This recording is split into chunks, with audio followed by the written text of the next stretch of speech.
Welcome back to the news at noon. In today's Monday Movie Musings, Matt Perrin shares his thoughts on the drama Beautiful Boy.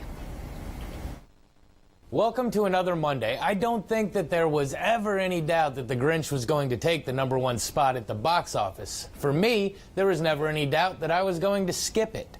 I like the book and the original Christmas movie of it, but in my eyes, that's all that's canon.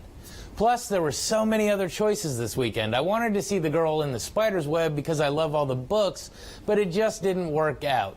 No, I had to take advantage of a film in limited release that happened to be here, which will most likely get a Best Picture nod.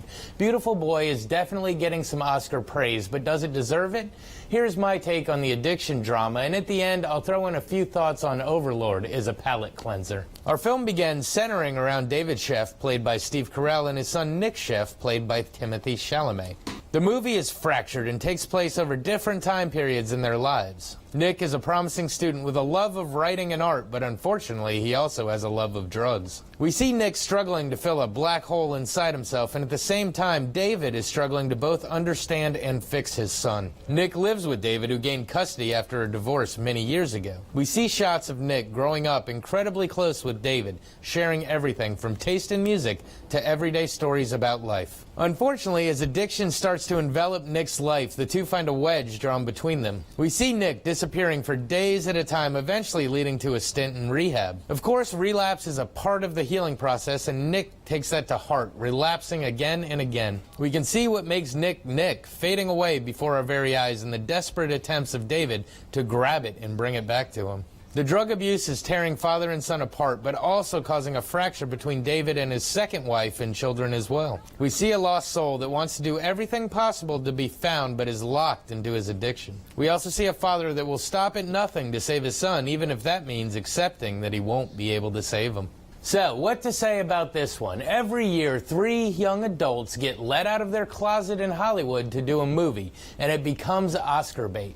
The first two are Saoirse Ronan and Lucas Hedges, who both have movies coming out in the next few weeks. But for now, it's all about the third, Timothée Chalamet. He truly becomes Nick in this film and rides his character all the way down.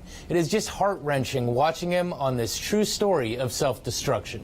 Steve Carell grabs you by the shoulders and screams his desperation and pain right into your face. They are a powerful duo that makes this a powerful film. It's hard to lock on at the beginning because the movie is so fractured, but it is a direct reflection of their fractured emotions.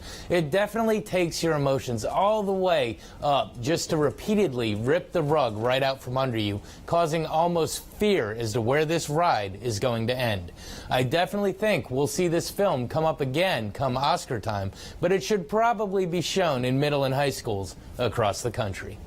Now, to leave the dyer and take a quick look at Overlord. Produced by J.J. Abrams, this movie is Saving Private Ryan meets Wolfenstein.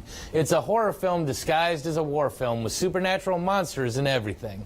It was a fun watch, but definitely not the same caliber film as Beautiful Boy. Basically, a fun gore fest to help you waste a couple of hours, but sometimes that's exactly what we need. Just be prepared for some predictable jump scares and, of course, the gore. This has been your Monday Movie Musing. Back to you. All right, thank you, Matt. And turning to your health news.